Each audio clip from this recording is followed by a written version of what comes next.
Yahleka ukuhleka impela nezingane kodwa angifuni ukujwayela kabi. Naku vele kuyintombazane kuzongijwayela kabi. Kuzobiza ubaba nge-breadwinner. Baba wonke. Cabanga mfowethu umuntu omdala lo. Umuntu omdala omkhulu ukuthiwa i-breadwinner. Yazi bamthatha kancane. Engathi manje ubaba uhamba edlale i-competition yezinkwa.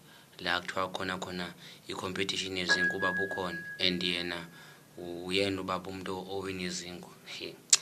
Hayi abantu bajwayelana kabi ngempela. Ngiyambuza ngithi intombazane ukusho kanjani ukuthi ubaba i-breadwinner? Uthi angithi uyasebenza. Ngithi uyasebenza. Akawini izinkwa.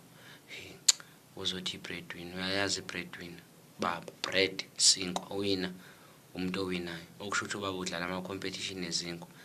Nayo le English engathi iyahlupha. I-coach abantu into engekho. Breadwinner. Ubaba uwinana nezinkwa.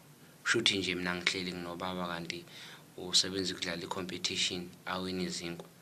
Ngingaziboni nje mina. Abanye abantu bayawuhlupha umoya wamshema.